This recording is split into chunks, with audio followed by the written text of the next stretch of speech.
The Boston Celtics got the perfect first-round matchup against the New York Knicks, and I don't see this series going past 5 games. The Celtics are 4-0 against the Knicks this year, and there's only been one game decided by 13 or fewer points, and 2 of those 4 games have been 30-point blowouts. Jayson Tatum evolves when he plays the Knicks. He is averaging 34 points per game against the Knicks on better than 50% shooting from the field, and it's one of the few teams he is efficient from beyond the arc against. So heading into this series, if I'm a Knicks fan, I'm really worried. But if I'm a Celtics fan, I am sitting back, sitting happy, about to kick my legs up. Tatum's going to cook them. Right, on 10-22, he had 37 points, 10 boards on 14 of 18 from the field, and the Knicks got to figure out who's going to guard him. These would obviously be the first 2 candidates, both all-defensive team wings, but OG Anunoby, his biggest weakness as a defender is he dies on screens. As for McCaw, he is 6'6" with a 205-pound frame, whereas Tatum is 6'8" with a 215-pound frame. I do think they go with Mikal Bridges because he is the better pick-and-roll navigator, although he does get flattened by screens a lot too, like this one right here by Luke Cornett. They run a little Spanish pick and roll action, getting Derek White out of the way, and they put Jericho Sims in a bind right here because they have him essentially matching up one-on-one with Tatum, but there's also a screen coming on the backside. It's a lose-lose situation. This is a great set from Missoula, and Tatum's just going to walk into a 3-ball. In the regular season, he was only 33% from beyond the arc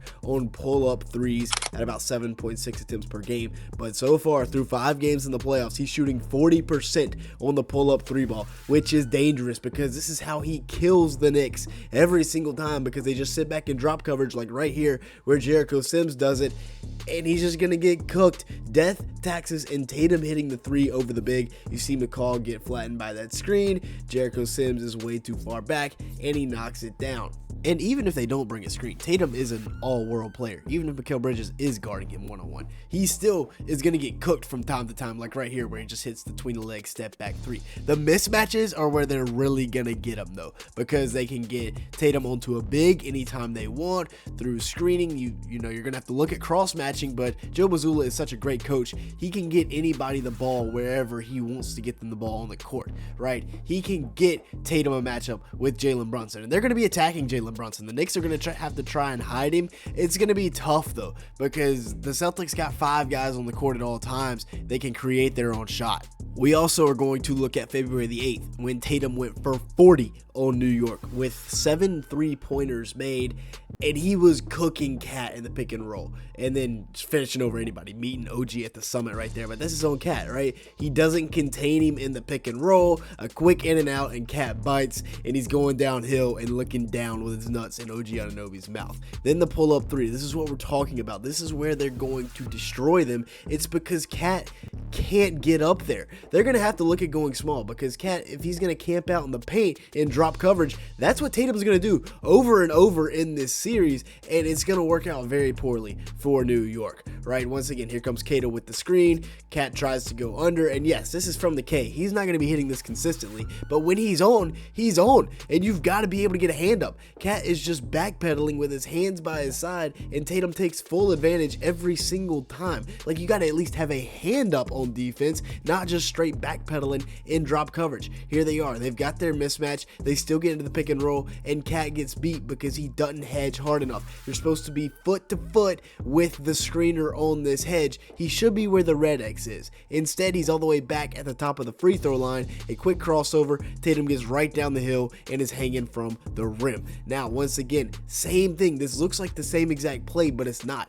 Kata's going to come set a screen. Derek White gets Cat occupied. He's going to come out and jump at him because he thinks he's already seen 7 threes go in, so he's going to attack the closeout, and Tatum just goes right by him. Now here's overhelp, and this is what happens when Cat continuously gets beat in the pick and roll. Jalen Brunson decides now to try to step in to help, and you're going to get cooked because there's 2 43% 3-point shooters standing on the right side of the court, so you can't help with anybody on this pick and roll because you got Derek White right here, and that's going to happen 9 times out of 10. The other alternative is Peyton Pritchard, and that's not much better. Once again, another example here of Brunson overhelping. He's got to stay in the paint because Cat's just messing around on the other side of the screen. He has has to step up. Cat doesn't recover in time, and he drops it off to Derek White for the easy 2. And then sometimes, I mean, Tatum's just going to cook. They get the mismatch here, though. It should be Josh Hart guarding Tatum. Instead, they get Kata to set the screen, and that's what's going to happen. You're going to get guys broke. You're going to get guys looking silly, and Tatum's blowing kisses to the crowd. It's not going to be fun for the New York Knicks in this series because they have no Tatum stopper. Not even McCover. They have 2 all-world defenders on the wings, and if he's hitting stuff like that, it's just GG's. Now, I know he's not going to average 35 a game on 50% shooting from 3, but if they continue to give him easy looks, and Joe Mazzulla continues to get mismatches like what he does right here, where they get the screen set, they get Bridges off of him, get Brunson onto him, and they cook him. They're going to be looking for Brunson and Cat to be guarding Tatum as much as possible, because it's barbecue chicken, as Tyler Kolek says. Now, if you've made it this far into the video, make sure to hit the like button, leave me a comment down below, and hit that subscribe button if you are enjoying it at any point. As you can see here, large majority of the people that watch these videos are not subscribed to the channel. If that's you, go ahead and fix that. Now let's take a look at the literally biggest reason. The 7'2" Tingus Pingus, who last time he played the Knicks put 34 points, 4 rebounds, 3 assists, and a block on their head on April the 8th. And he was doing everything that night. He was ISOing, cooking Cat. Right here, though, there's not much Cat can do, right? Because you can't help off of any of the Celtics shooters. Really, the only guy that can help here is Josh Hart off Jaylen Brown. And Josh Hart doesn't really help much at all. So Kristaps Porzingis just gets to a spot and knocks down a tough fadeaway jumper. And then we get to the pick and pop game, which Tatum is going to tear him up with the pick and roll game. Porzingis is going to tear him up with the pick and pop game. You have to talk here.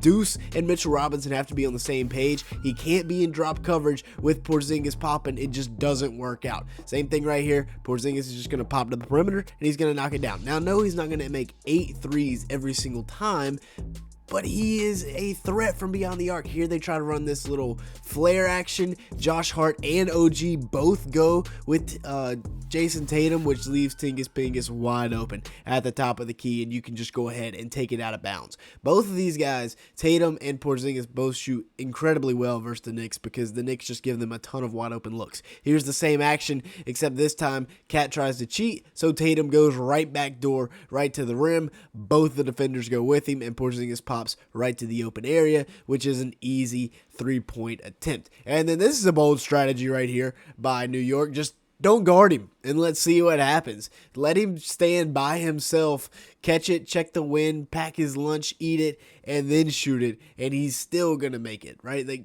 that's a bold strategy. He's already hit 6, and we're going to give him a 7th, and then he's going to hit number 8 here from the logo, from the K. And take a look at Cat right here after he hits this shot. I mean, it's just like, what do you want me to do? He's knocking it down from the K in the Knicks. And then right here, this is a huge shot. Tied 112 with 44 seconds left in OT, and he sticks it from beyond the arc. This is the game, remember, it was really close, but Jaylen Brown only played in 21 minutes because he was basically out there playing on one leg. He looks healthy now. Porzingis is also being a rim protector. Shout out to Sam Hauser with the defense right there. But Porzingis protecting the rim. You also have Luke Cornett who can protect the rim. And then we haven't even talked about Jaylen Brown, who was last year's Finals MVP, but gets very little love on this year's Celtics squad for no reason. But this Celtics squad, I mean, they're still very dangerous. They still have 5 guys that can absolutely fry you in the half court, and then guys off the bench that can do the same.